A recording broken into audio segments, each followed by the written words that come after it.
Meus pais trancaram minha irmã para proteger nosso tio monstro. Quando eu finalmente tentei falar sobre isso, minha mãe espalhou boatos e me chamou de mentirosa. Isso foi há 6 anos. Ontem, eles estavam no tribunal ouvindo, com os próprios ouvidos, as gravações que achavam ter destruído, sendo reproduzidas em alto e bom som. Crescer como a caçula me fez virar especialista em fingir que não sabia de nada, quando na verdade eu estava sempre ligada em tudo. Eu tinha 12 anos e minha irmã, Kesha, 15, quando ouvi ela sendo punida pela primeira vez. Estava sentada no meu quarto, que era ao lado do dela, quando de repente escutei um barulho de coisas sendo jogadas no chão. "Você é uma vergonha!" gritou minha mãe antes de sair batendo a porta. Eu não quis incomodar. Então só mandei uma mensagem perguntando se ela estava bem. Para minha surpresa, a Kesha respondeu implorando para eu ir até lá. E quando entrei no quarto, meu coração despencou. A parte da cama onde ela estava sentada estava manchada de sangue e os braços dela cheios de cortes recentes. Corri até o banheiro para pegar papel higiênico, enquanto ela chorava sem parar. A mamãe descobriu. Eu nunca quis que ela soubesse.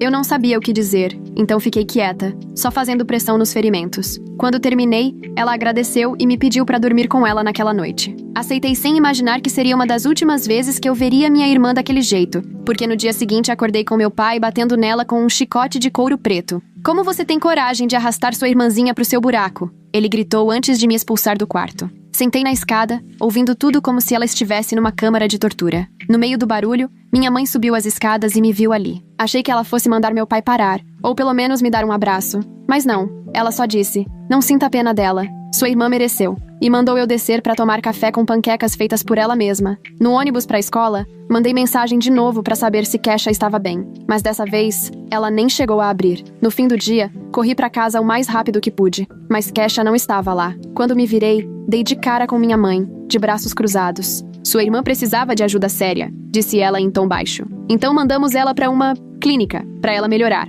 Naquela época, eu ainda era ingênua o suficiente para achar que meus pais faziam tudo pro nosso bem. Então acreditei, e segui minha vida como se nada tivesse acontecido. 2 meses depois, Kesha voltou, e eu só percebi o quanto sentia falta dela quando a vi de novo. Corri para abraçá-la, mas ela ficou toda tensa, com os olhos vidrados. Ela costumava se iluminar quando me via, como se eu fosse a melhor parte do dia dela. Mas agora, nada. Juro que pensei que era alguma brincadeira, mas aí olhei mais de perto. O rosto dela estava sem cor, e ela estava muito magra. Meu pai a levou pro quarto e ela foi direto dormir. Todas as noites eu encostava o ouvido na parede fina para ver se escutava alguma coisa, mas ela não fazia nenhum barulho. Depois de uma semana, resolvi comprar os doces favoritos dela, aqueles Trolley Crawlers, e entrei no quarto. Quando ela me viu, vi o canto da boca dela dar um leve sorriso, mas o momento foi interrompido pela minha mãe invadindo o quarto. "Você não pode falar com sua irmã", ela gritou, arrancando o doce da minha mão e batendo a porta. Depois me arrastou para jantar. Minha cabeça girava. Foi ela quem quebrou o silêncio. "Sua irmã foi diagnosticada com um comportamento violento e manipulador. Se você realmente gosta dela, vai fazer o que é melhor e deixá-la em paz." Fiquei desconfiada, mas depois de ver o estado da Kesha, achei que talvez fosse verdade. Mas como eu disse, eu era a caçula, e comecei a perceber coisas que ninguém mais via. Naquela noite, quando minha mãe me pegou chorando no travesseiro, ela ia me bater. Mas Kesha entrou no quarto e disse: "Fui eu que fiz ela chorar." Ouvi através da parede a surra que era pra ter sido minha. Outra vez, passei o dia triste porque nosso hamster tinha morrido. Do nada, meu pai teve um dos ataques dele. "Quer ficar toda tristinha? Então vou te dar motivo pra chorar." Ele já estava indo pegar o chicote preto na parede quando Kesha desceu correndo. "Fui eu quem falou que ela podia ficar triste", ela gritou. E você já pode imaginar o que veio depois. Isso se repetiu por meses. Qualquer emoção que eu demonstrasse, qualquer erro que eu cometesse, Kesha assumia a culpa. Eu comecei a me perguntar, como ela podia ser tão violenta e manipuladora, se tudo o que eu via era ela me protegendo? E então, numa noite, tudo fez sentido. Eu estava procurando meu diário antigo embaixo da cama e encontrei o da Kesha,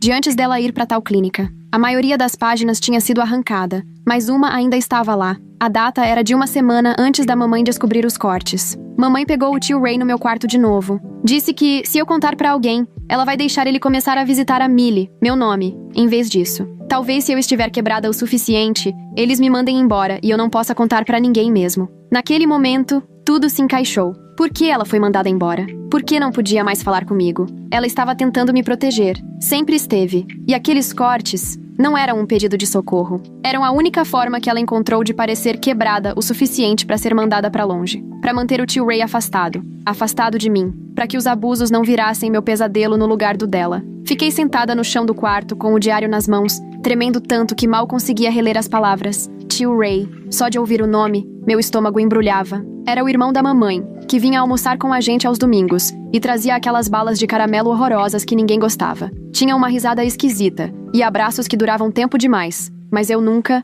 meu Deus, eu nunca tinha parado pra pensar porque a Kesha sempre inventava desculpas pra sair de perto quando ele chegava. Eu precisava falar com ela. Agora. Bati na porta do quarto dela, mas ela não respondeu. Tentei girar a maçaneta, mas estava trancada. Sussurrei pela fresta que tinha encontrado o diário, que eu sabia do tio Ray. O silêncio demorou tanto que achei que ela estava dormindo. Aí ouvi passos, lentos e pesados, até que a fechadura girou. Mas ela não abriu a porta. Ouvi o som dela escorregando e se encostando contra a madeira. Quando encostei o ouvido, dava para escutar a respiração dela, rápida e ofegante. Disse que sentia muito, que queria ajudar. Mais silêncio. Depois, ouvi ela se levantar e ir embora. 1 minuto depois, a porta do banheiro bateu com força. Fiquei sentada do lado de fora do quarto dela por mais ou menos 1 hora, esperando. Foi aí que a mamãe apareceu, subindo para chamar para o jantar. Perguntou o que eu estava fazendo ali e inventei uma desculpa qualquer sobre um brinco perdido. Ela me encarou por alguns segundos. Depois, mandou eu me lavar. No jantar, a cadeira da Kesha estava vazia. Meu pai disse que ela não estava se sentindo bem. Mamãe só assentiu com a cabeça e passou o arroz com feijão verde. Naquela noite, eu simplesmente não consegui dormir. Fiquei lembrando de todas as vezes em que o tio Ray esteve na nossa casa. Todas as vezes em que a Kesha, de repente, precisava ir para casa de alguma amiga ou dizia que tinha um dever de casa urgente. De como ela começou a usar moletons largos, mesmo no verão. De como ela se encolhia toda vez que algum homem adulto chegava perto. Como eu não percebi nada antes? Na manhã seguinte, durante o café, meus pais soltaram a bomba. Disseram que o tio Ray estava se divorciando e precisava de um lugar para ficar por um tempo. Ele ia se mudar para o quarto de hóspedes na semana seguinte. Minha colher caiu no prato de cereal. Olhei para Kesha e o rosto dela estava completamente pálido. As mãos tremiam tanto que ela mal conseguia segurar o copo de suco. Minha mãe percebeu e falou num tom cortante. Disse que Kesha precisava parar com o drama. Que família ajudava a família. Kesha abriu a boca como se fosse dizer algo, mas acabou ficando em silêncio. Então se levantou e saiu da mesa. Meu pai gritou que ela estava sendo malcriada, mas ela já tinha sumido. Encontrei ela no banheiro vomitando. Segurei o cabelo dela enquanto ela se curvava sobre o vaso, o corpo inteiro tremendo. Quando terminou, se sentou no chão e abraçou os joelhos. Ela parecia tão pequena. Eu queria dizer alguma coisa para confortar, mas o quê? Que tudo ia ficar bem? Nós duas sabíamos que isso era mentira. Nos dias seguintes, a Kesha começou a ter o que meus pais chamavam de crises. Às vezes ela estava jantando e começava a hiperventilar do nada, ou assistindo TV e desatava a chorar sem motivo aparente. Uma vez encontrei ela na cozinha, às 3 da manhã, com todas as facas espalhadas sobre o balcão, só olhando para elas. Cada vez que isso acontecia, meus pais reviravam os olhos e murmuravam que era só mais uma tática de manipulação, que ela só queria chamar a atenção. Tentei contar tudo para a senhora Chen, a orientadora da escola. Fui até a sala dela na hora do almoço e comecei a explicar sobre a queixa, o tio Ray e a tal clínica. Mas ela me interrompeu dizendo que meus pais já tinham ligado. Avisaram que eu poderia aparecer com histórias estranhas sobre minha irmã. Disseram que a Kesha tinha um histórico de me fazer mentir por ela. A senhora Chen me olhou com aquele olhar de pena e disse que entendia como era difícil ter um irmão ou irmã com problemas de saúde mental. Saí da sala dela me sentindo como se tivesse levado um soco no estômago. Meus pais pensaram em tudo. Construíram um muro em volta da gente, tijolo por tijolo, para garantir que ninguém acreditaria se tentássemos contar a verdade. Naquela noite, acordei com a Kesha encolhida no chão do meu quarto. Ela tinha levado o travesseiro e o cobertor, fazendo um cantinho para dormir ao lado do meu armário. Quando perguntei o que ela estava fazendo ali, ela só disse que não conseguia dormir sozinha, não com ele vindo para casa. Ofereci minha cama, mas ela balançou a cabeça. Disse que o chão estava bom, que só precisava ficar ali. E isso virou o nosso novo normal. Toda noite ela entrava escondida, depois que nossos pais já estavam dormindo. E toda manhã saía antes deles acordarem. Deu certo por cerca de 1 semana, até que numa manhã, minha mãe pegou ela saindo do meu quarto. Os gritos começaram na hora. Como Kesha tinha coragem de me manipular assim? Como ela podia me arrastar para as loucuras dela? Será que ela não percebia que estava me assustando? Foi quando percebi a nova fechadura na minha porta. Uma que trancava por fora. Mamãe fez questão de mostrar como funcionava, girando a chave enquanto eu ainda estava lá dentro. Disse que era pro meu bem, para evitar que a Kesha me incomodasse à noite. O som da tranca se fechando fez meu peito apertar. O tio Ray chegou numa terça-feira. Trouxe 2 malas e aquele mesmo sorriso esquisito. No jantar, sentou do meu lado e o joelho dele encostava no meu debaixo da mesa. Cada vez que isso acontecia, eu via a mandíbula da Kesha se contrair. Ela não comeu nada. Só ficou empurrando a comida no prato, vigiando ele como se fosse uma coruja encarando uma cobra. Na primeira vez que ele se ofereceu para me ajudar com o dever de casa, Kesha perdeu o controle. Eu estava na mesa da cozinha, lutando com a álgebra, quando ele puxou uma cadeira. Mal tinha dado oi quando ouvimos uma pancadaria lá em cima. Kesha estava trancada no quarto, batendo na porta com tanta força que a casa toda parecia estremecer. Mamãe correu gritando sobre destruição de propriedade. Papai veio atrás com o chicote. Eu queria gritar que ela só estava tentando me proteger, mas a mão do tio Ray estava no meu ombro, pesada e quente, e eu não conseguia dizer uma palavra. A surra durou mais do que o normal. Quando finalmente acabou, a casa ficou num silêncio assustador. O tio Ray apertou meu ombro e falou algo sobre adolescentes e seus exageros.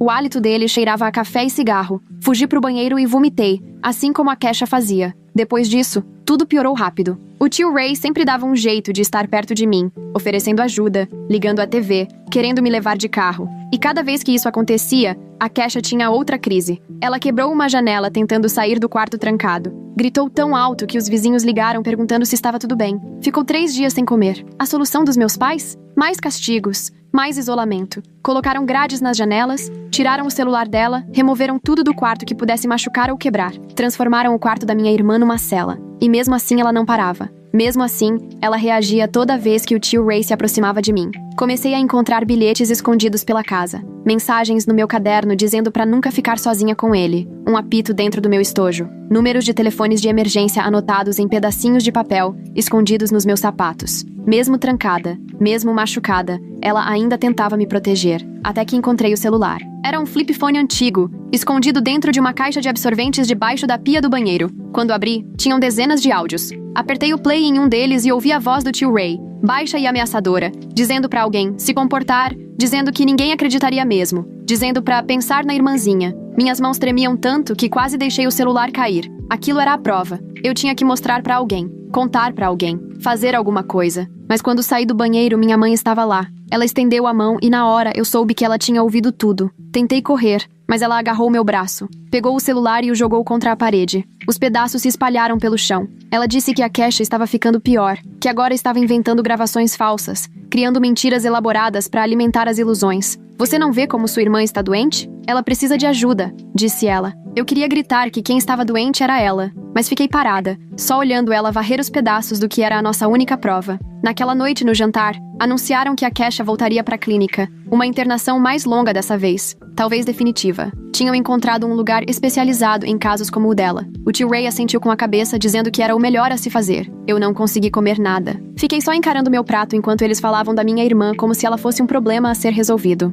Naquela noite, tentei ligar para minha avó. Desci escondida depois que todos já estavam dormindo e disquei o número dela, mas minha mãe apareceu antes mesmo da ligação ser atendida. Ela pegou o telefone da minha mão e explicou para minha avó que eu estava passando por dificuldades por causa da doença da Kesha. Disse que eu andava inventando histórias, exatamente como minha irmã havia me ensinado. Dava para ouvir a voz preocupada da minha avó no viva voz, concordando que devia estar sendo muito difícil para eles lidarem com tudo aquilo. Eu sentia como se as paredes estivessem se fechando ao meu redor. Todo o caminho que eu tentava seguir já estava bloqueado. Qualquer pessoa que eu pudesse procurar já tinha sido avisada sobre as irmãs problemáticas, que inventavam mentiras horríveis sobre a família amorosa. Estávamos presas naquela casa com um monstro, e ninguém acreditaria na gente? A Kesha sabia disso também. Dava pra ver nos olhos dela, toda vez que deixavam ela sair do quarto pra comer. O olhar dela já não tinha mais força. Ela se movia como um fantasma, magra, pálida e calada. Mas ainda assim, ela vigiava o tio Ray. Ainda se colocava entre ele e eu sempre que podia. Ainda fazia questão de garantir que nunca ficássemos sozinhos. O ponto de ruptura aconteceu numa quinta-feira à noite. Eu estava fazendo lição de casa no meu quarto quando ouvi o som da fechadura girando. O tio Ray entrou, dizendo que minha mãe tinha pedido para ele ver como eu estava. Meu corpo inteiro gelou. Disse que estava tudo bem, que não precisava de ajuda. Mas ele entrou mesmo assim e fechou a porta atrás de si. Sentou na minha cama, perto demais, e começou a falar sobre como tudo devia estar sendo confuso para mim. Disse que a Kesha tinha enchido minha cabeça de mentiras. Colocou a mão no meu joelho e eu me afastei na hora. Ele soltou aquela risada esquisita e disse que eu era igualzinha à minha irmã. Dramática demais, sensível demais. Foi então que a gente ouviu um grito vindo do corredor. Mas não era um grito qualquer. Era algo primitivo, desesperador. O tio Ray se levantou num pulo e saiu correndo. Eu fui atrás. A porta do quarto da Kesha estava escancarada. Ela estava caída no chão, cercada de sangue. Tinha encontrado algo afiado. Nunca soube o que, mas ela usou. Mamãe falava ao telefone com o socorro. Papai tentava estancar o sangue. O tio Ray ficou parado na porta. E pela primeira vez, ele parecia com medo. Me ajoelhei ao lado da Kesha, pressionando as feridas com as mãos, igual da primeira vez. Ela olhou pra mim e mexeu os lábios, formando 2 palavras. Pendrive. A ambulância chegou rápido. Colocaram ela na maca enquanto meus pais faziam o papel da família preocupada. Ouvi minha mãe dizendo para os paramédicos sobre o histórico de automutilação da Kátia, sobre a piora recente, sobre os comportamentos manipulativos. Mas uma das paramédicas, uma mulher jovem com olhos gentis, ficava olhando a Kesha de um jeito diferente, como se enxergasse algo que os outros não viam. Enquanto todo mundo estava distraído, corri para fora de casa. A antiga casinha na árvore que meu pai construiu quando éramos pequenas ainda estava no quintal, apodrecendo, esquecida. Subi com as mãos arranhando nas farpas e comecei a procurar no escuro. Lá estava, enrolado em plástico e fita adesiva, o pendrive. Enfiei no bolso bem na hora em que ouvi minha mãe me chamando. Desci correndo e disse que só precisava tomar um pouco de ar. Ela ficou desconfiada, mas estava mais preocupada em seguir a ambulância. Entramos todos no carro, inclusive o tio Ray, e fomos para o hospital. Não me deixaram ver a Kesha. Apenas família, disseram. E aparentemente isso significava só os meus pais. Fiquei sentada na sala de espera com o tio Ray, enquanto meus pais falavam com os médicos. Ele tentou puxar assunto, mas eu fiquei em silêncio, sentindo o pendrive queimar no meu bolso.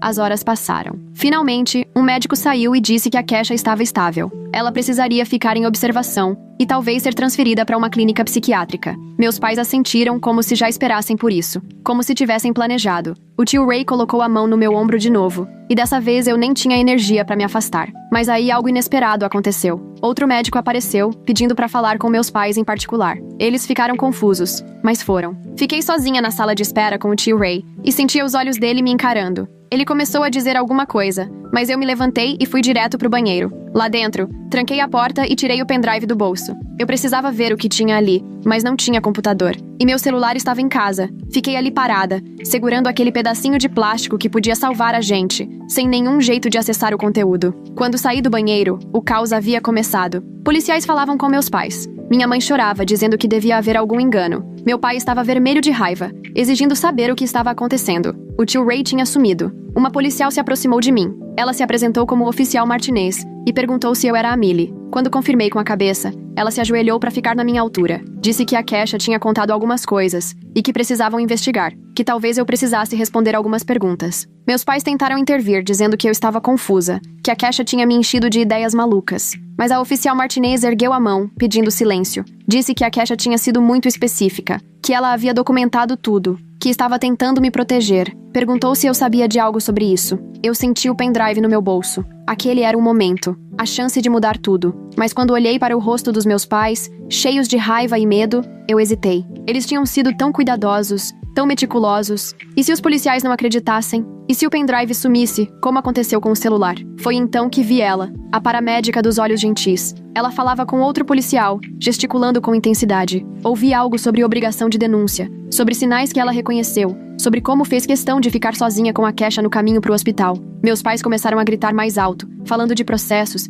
exigindo advogados. Diziam que a Kesha era mentalmente instável, que tinha sido diagnosticada com comportamentos manipulativos e agressivos, que tinham documentos da clínica para comprovar. A oficial Martinez parecia insegura. Foi aí que tomei minha decisão. Fui até ela e tirei o pendrive do bolso. Disse que a Kesha tinha escondido aquilo para mim, que ali dentro havia provas, que o tio Ray fazia coisas com ela e que meus pais sabiam de tudo. As palavras saíram aos borbotões, como uma represa se rompendo depois de anos de silêncio. Meus pais tentaram avançar para cima do pendrive, mas os policiais se colocaram entre nós. Minha mãe gritava que eu estava mentindo, que a Kesha tinha me manipulado. Meu pai berrava sobre direitos parentais e falsas acusações, mas a oficial Martinez pegou o pendrive com o maior cuidado, como se fosse feito de ouro. Levaram todos nós para a delegacia. Eu fui em um carro, meus pais em outro. Prestei depoimento numa sala pequena, com cadeiras macias e uma caixa de lenços sobre a mesa. Contei tudo, desde a primeira vez que vi a Kesha se cortando, sobre as surras, sobre o tio Ray vindo morar com a gente, sobre as trancas, o isolamento,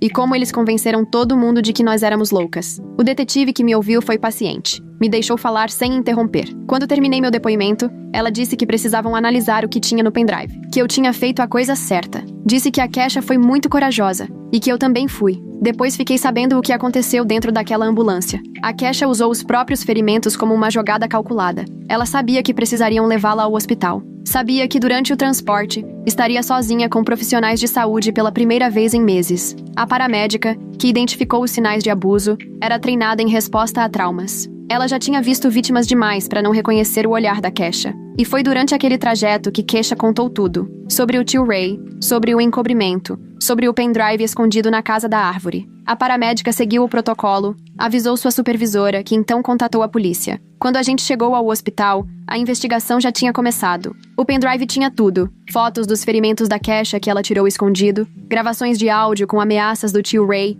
e até conversas dos nossos pais admitindo o que estava acontecendo. Havia também cópias dos prontuários médicos, mostrando discrepâncias entre os ferimentos reais e o que meus pais relataram. Até e-mails entre meus pais e a clínica, discutindo pagamentos por terapia de isolamento intensiva, com o objetivo de quebrar a resistência da Kesha. O tio Ray foi preso num motel a 2 cidades de distância, tentando sair do estado. Meus pais foram acusados de negligência infantil e conspiração criminosa. A clínica também foi investigada e acabou sendo fechada. Kesha e eu fomos morar com nossa avó, que caiu no choro ao descobrir tudo o que tinha acontecido bem debaixo do nariz dela. A Kesha passou 1 mês no hospital e depois foi morar com a gente. Ela estava diferente, mais quieta, mas aos poucos, a luz nos olhos dela foi voltando. Dessa vez, a gente dividia o quarto por escolha própria. E toda noite, ao ouvir a respiração dela, eu sabia que estávamos seguras. Ela começou a fazer terapia, de verdade, não aquela que tentava destruí-la. Voltou a se alimentar e até voltou a sorrir quando eu levava os doces favoritos dela, os Trolley Sour Crawlers. O julgamento foi difícil. Depor contra nossos pais, encarar o tio Ray no tribunal, reviver tudo aquilo na frente de desconhecidos. Mas a oficial Martinez estava lá. A paramédica de olhos gentis também. E nossa avó, que segurava nossas mãos e sussurrava que acreditava na gente, que sempre acreditou e que sempre acreditaria. Todos eles foram considerados culpados. O tio Ray pegou a maior pena. Meus pais pegaram menos tempo, mas perderam completamente os direitos parentais. Alguns parentes ficaram do lado deles, dizendo que destruímos a família com nossas mentiras. Mas outros apareceram com suas próprias suspeitas. Coisas que notaram, mas ignoraram. Sinais que preferiram não ver. Kesha terminou o ensino médio com 1 ano de atraso, mas com honra ao mérito. E depois foi para a faculdade. Virou assistente social, dedicando a vida a proteger crianças como nós. Eu segui outro caminho, mas com o mesmo propósito. Nunca esquecemos aquelas noites na nossa antiga casa, mas também não deixamos que elas definissem quem somos. Às vezes, penso naquela primeira noite, quando encontrei a Kesha com os cortes nos braços. Em como ela se machucou tentando parecer quebrada o suficiente para ser mandada embora, para impedir que o tio Ray passasse a mirar em mim. Cada surra que ela levou, cada castigo que aguentou, foi ela se colocando entre mim e o monstro. Ela tinha só 15 anos e carregava um fardo que derrubaria muitos adultos. E carregou sozinha por muito tempo. Mas no fim, ela não estava mais sozinha. O sistema que nos falhou no começo finalmente funcionou. Pessoas boas fizeram seu trabalho. A verdade, registrada e guardada num pendrive minúsculo, nos libertou. E o sacrifício da Kesha, sua força, sua coragem, sua recusa em permitir que ele encostasse em mim, mesmo que isso custasse sua própria segurança, salvou nós duas. Ainda carregamos cicatrizes, por dentro e por fora. Confiar em alguém leva tempo. Vozes altas nos fazem encolher. Portas trancadas nos deixam em pânico. Mas a gente sobreviveu. A gente é livre. E todas as noites, agora em nossas próprias casas, conseguimos dormir sabendo que os monstros estão trancados e que a tranca só gira por dentro. Esse é o lance de fingir que não vê, de ser o caçula que percebe tudo. Às vezes, você enxerga demais. Às vezes, a verdade é pior do que qualquer pesadelo. Mas às vezes, se você tiver sorte, coragem e uma irmã disposta a sacrificar tudo por você, às vezes, a verdade também pode salvar. A data do julgamento foi marcada para dali a 6 meses. Nossa avó contratou uma advogada especializada em casos como o nosso. Uma mulher chamada Patrícia, que usava terninhos e tinha aquele jeito de fazer a gente sentir que tudo ia dar certo. Toda semana ela ia até a nossa casa para nos preparar, revisando nossos depoimentos até eu conseguir repetir o meu de olhos fechados. Morar com a vovó foi estranho no começo. A casa dela cheirava a lavanda, e ela tentava nos alimentar o tempo todo, como se, enchendo nossos pratos, ela pudesse consertar o que estava quebrado. A Kesha quase não comia nas primeiras semanas. Só empurrava o purê de batatas no prato, enquanto a vovó observava com olhos cheios de preocupação. A escola também não foi fácil. As pessoas logo descobriram o motivo de estarmos morando com a avó. Alguns colegas entenderam, outros sussurravam nos corredores. Ouvi a mãe de uma menina dizendo que a gente provavelmente estava inventando tudo por atenção. Outra disse que nenhuma mãe encobriria uma coisa dessas. Elas ainda não sabiam do pendrive. Kesha teve que repetir o último ano, já que perdeu muitas aulas. Ela não reclamou. Todo dia ia para a escola no carro usado da vovó. Às vezes eu a via no corredor, sempre de cabeça baixa, abraçada aos livros como se fossem escudo. Se algum garoto chegava muito perto, ela congelava. Se algum professor aumentava a voz, Ela se encolhia. O promotor, um advogado chamado David, estava montando o caso. Ele imprimiu todo o conteúdo do pendrive em pastas enormes. Fotos, transcrições, prontuários médicos. Ver tudo organizado assim fazia aquilo parecer ainda mais real do que viver tinha sido. Aquilo aconteceu. A gente tinha provas. A gente não era louca. O advogado do tio Ray tentou anular as evidências. Disse que tinham sido obtidas de forma ilegal ou algo assim. Mas o juiz rejeitou rapidinho. As gravações eram nítidas. A voz dele dizendo coisas que fizeram até a taquígrafa do tribunal passar mal. A voz da minha mãe concordando em manter segredo.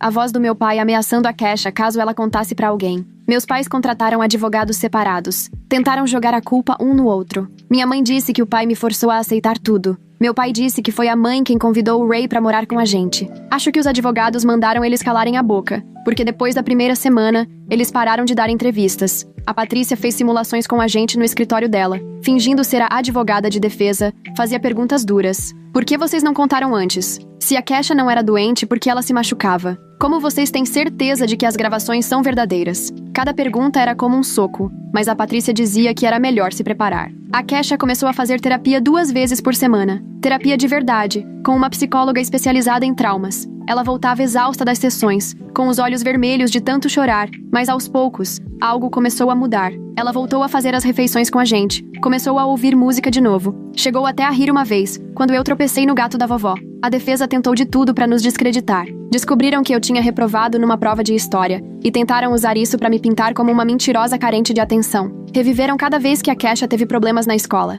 Queriam provar que ela era agressiva e manipuladora, exatamente como nossos pais diziam. Mas a Patrícia estava preparada para tudo isso. 3 meses antes do julgamento, a Kesha foi aceita numa faculdade comunitária. Só meio período, só algumas matérias, mas já era alguma coisa. Ela escolheu o curso de serviço social. Disse que queria ajudar crianças como nós. Vovó chorou de alegria e fez até um bolo. Parecia estranho comemorar qualquer coisa, mas mesmo assim, a gente comemorou. Mais provas continuavam aparecendo. Outras famílias que haviam mandado seus filhos para aquela clínica começaram a se manifestar. Aparentemente, terapia de isolamento intensivo era a especialidade deles. Crianças trancadas por dias em quartos escuros, forçadas a tomar remédios para ficarem quietas, e os pais pagando mais caro para que a equipe virasse o rosto e fingisse que não via. O lugar era podre até o último tijolo. O tio Ray tentou fazer um acordo. O advogado dele procurou o nosso, oferecendo-se declarar culpado por acusações menores. A Patrícia riu na cara deles. Ela tinha as gravações, as fotos que a Kesha conseguiu tirar escondido,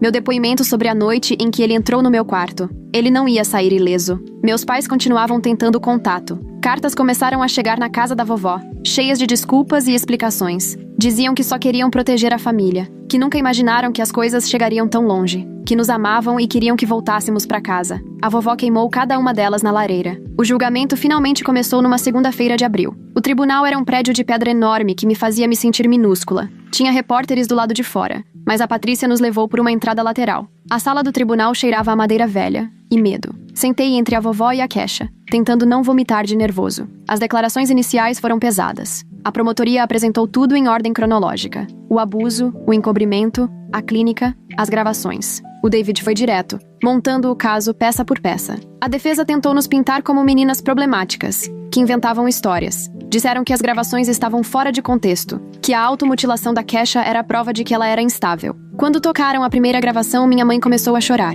Não eram lágrimas bonitas. Eram soluços descontrolados que fizeram o juiz suspender a audiência. Eu até queria sentir pena dela, mas tudo que conseguia lembrar era da Kesha trancada naquele quarto, tentando me proteger, enquanto minha mãe fingia que nada estava acontecendo. A Kesha foi a primeira a depor, e foi incrível, firme, clara, detalhada. Ela contou sobre as visitas do tio, sobre as ameaças da nossa mãe, dizendo que se ela falasse, ele passaria a visitar a mim, sobre os cortes, na esperança de ser mandada embora, sobre as surras que ela aceitava no meu lugar. O advogado de defesa tentou confundir ela, mas ela não cedeu. Minha vez chegou no 3º dia. Minhas mãos tremiam tanto que mal consegui fazer o juramento. Mas aí olhei para Kesha, e ela me deu aquele aceno de cabeça tão discreto, mas cheio de força. Contei tudo. O diário que encontrei, a noite no meu quarto, o pendrive escondido na casa da árvore, como nossos pais já tinham envenenado todo mundo contra a gente antes mesmo de tentarmos contar a verdade. O advogado perguntou por que eu não contei antes para alguém. Expliquei sobre a senhora Chen e como meus pais já tinham ligado antes. Ele quis saber por que eu acreditava mais na Kesha do que neles.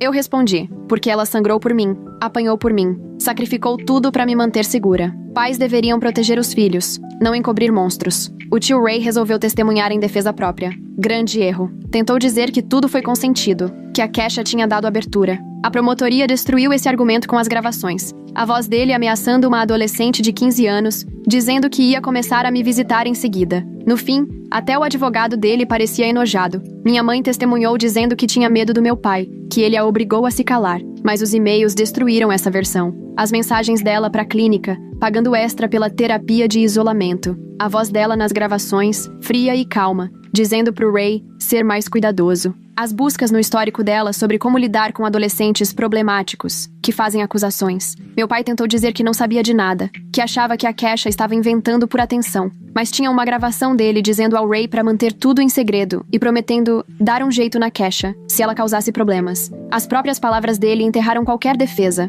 O diretor da clínica testemunhou em troca de imunidade. Descreveu todo o esquema. Como os pais pagavam caro para quebrar crianças difíceis. Como usavam isolamento, remédio e castigo para fazer os jovens obedecerem. E como meus pais, especificamente, pediram o tratamento mais severo para silenciar a Kesha. As testemunhas de caráter vieram depois. Professores que notaram mudanças na Kesha, mas foram informados que era só uma fase. Vizinhos que ouviram gritos, mas acreditaram nas histórias dos meus pais sobre birras de adolescente. Pais de colegas que achavam tudo meio estranho, mas não quiseram se meter. Todos dizendo que se arrependiam de não terem feito nada. A Patrícia chamou especialistas para explicar as reações ao trauma. Por que a Kesha se machucava? Por que ela não fugiu? Por que escolheu me proteger em vez de salvar a si mesma? Eles falaram sobre um fenômeno chamado vínculo traumático. Sobre como agressores isolam suas vítimas. Sobre como pais que acobertam abusos causam danos que duram para sempre. O médico legista que analisou os registros da Kesha testemunhou sobre as inconsistências. Ferimentos que não combinavam com as histórias dos nossos pais. Marcas que indicavam abuso repetido. Cicatrizes em lugares que ela dificilmente alcançaria sozinha. Provas que confirmavam tudo o que havia no pendrive. As alegações finais levaram o dia inteiro. David guiou o júri por cada etapa. A linha do tempo, as provas, as gravações. Tocou novamente a voz do tio Ray, falando sobre me visitar. Mostrou as fotos dos ferimentos da Kesha. Leu os e-mails que falavam sobre quebrá-la. Tornou impossível ignorar. A defesa tentou de tudo. Disseram que fomos treinadas para mentir, que as gravações foram manipuladas, que a Kesha era instável e eu tinha sido manipulada por ela. Mas eles não tinham como refutar as provas. Não tinham explicação para as gravações. Nem motivo para os pais pagarem por tortura disfarçada de tratamento. A não ser que estivessem escondendo algo. O júri deliberou por 2 dias. 2 dias inteiros comigo andando de um lado pro outro na sala da vovó. 2 dias da Kesha olhando pro nada. 2 dias de espera, torcendo para que alguém finalmente acreditasse na gente de verdade. Depois de tudo que nossos pais espalharam. Quando o veredito saiu, estávamos sentadas no tribunal de mãos dadas. Culpado em todas as acusações para o tio Ray, culpada por colocar crianças em risco para a mamãe, culpado por conspiração para o papai, culpados por não nos protegerem, culpados por encobrir abusos, culpados por pagarem para que a Kesha fosse torturada até ficar em silêncio, culpados, culpados, culpados. O Ray pegou 25 anos, minha mãe, 12, meu pai, 15. O diretor da clínica recebeu 10 anos. O lugar foi fechado. Todas as crianças foram mandadas de volta para casa ou encaminhadas para centros de tratamento de verdade. Outros pais foram investigados. Algumas crianças finalmente conseguiram ajuda. Outras já estavam quebradas demais para serem salvas. Depois do julgamento, os repórteres queriam falar com a gente. A Patrícia cuidou disso enquanto nós voltamos para casa com a vovó. A Kesha dormiu por 16 horas seguidas. Eu fiquei sentada ao lado da cama dela, ouvindo sua respiração, finalmente entendendo o peso que ela carregava. Ela era como Atlas, segurando o céu, impedindo que ele desabasse sobre mim. Ficamos morando com a vovó em definitivo. Ela pintou nossos quartos nas cores que a gente escolheu. Comprou um violão pra Kesha quando ela disse que queria aprender.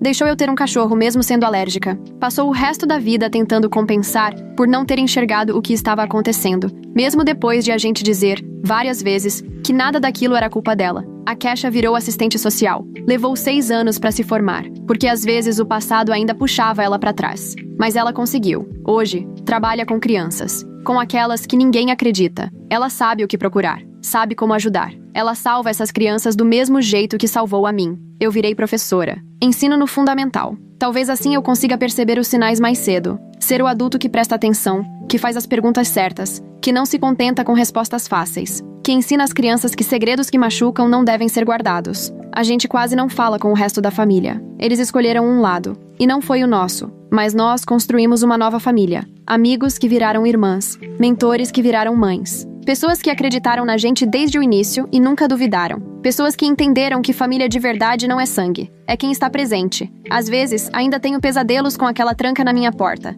Às vezes, a Kesha ainda se encolhe quando alguém se move rápido demais. As duas fazemos terapia. As duas tomamos remédios. As duas temos dias em que o peso de tudo parece esmagador. Mas nós sobrevivemos. Estamos aqui. Somos livres. A última vez que vi nossos pais foi na sentença. Eles pareciam menores, envelhecidos. Tentaram me encarar, talvez esperando algum perdão. Mas eu olhei para Kesha em vez disso. Para minha irmã que sangrou por mim, que apanhou no meu lugar, que sacrificou a própria infância para salvar a minha. Isso sim é amor. Não pedidos de desculpa depois de serem pegos. O tio Ray morreu na prisão 5 anos depois de começar a cumprir a pena. Outro detento, disseram. Não fomos ao enterro. Não lamentamos. Só sentimos um tipo estranho de alívio. Como quando você finalmente joga fora alguma coisa podre que estava apodrecendo a casa inteira. O cheiro ainda fica por um tempo, mas o ar fresco acaba vencendo. A Kesha se casou no ano passado. Cerimônia pequena, só com amigos próximos e a família que escolhemos. Ela escolheu bem. Uma pessoa paciente e gentil, que entende por que ela precisa deixar as luzes acesas às vezes,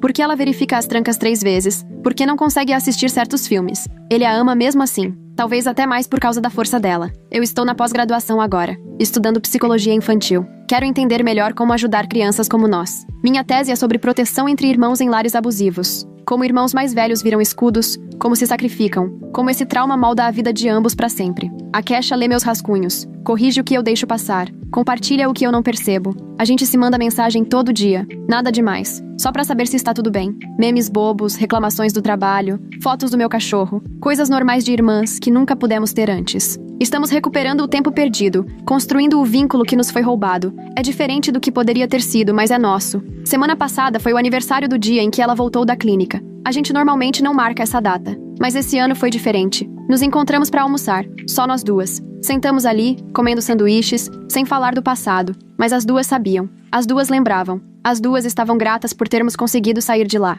Ela trouxe trolley sour crawlers de sobremesa, o tipo tropical, que ela sabia que eu adorava. Ficamos sentadas no carro dela, comendo os doces, fazendo careta por causa do azedinho. E por um momento, éramos só irmãs, não sobreviventes, nem vítimas, nem qualquer outro rótulo pesado. Só duas meninas dividindo balas, como sempre deveríamos ter feito. Esse é o lance do trauma. Ele não desaparece. Ele fica nos ossos, molda a forma como você se move pelo mundo. Mas ele não precisa te definir. A Kesha me ensinou isso. Ela me mostrou como ser forte, como proteger os outros, como registrar a verdade, como sobreviver quando quem deveria te proteger se torna o perigo. Estamos bem agora. Não perfeitas, não totalmente curadas, mas bem. Temos dias ruins, dias bons, dias em que a gente até esquece de tudo por um tempo. Temos vidas, temos carreiras, temos pessoas que nos amam do jeito certo, temos uma a outra, e foi isso que nos manteve vivas desde o começo. Duas irmãs contra o mundo. E o mundo não venceu. Ainda finjo que não sei de nada às vezes. Velhos hábitos são difíceis de largar, mas agora eu sei quando é hora de falar, quando mostrar o que sei, quando proteger os outros como a Kesha me protegeu. A caçula que via tudo, e que finalmente aprendeu a hora certa de contar.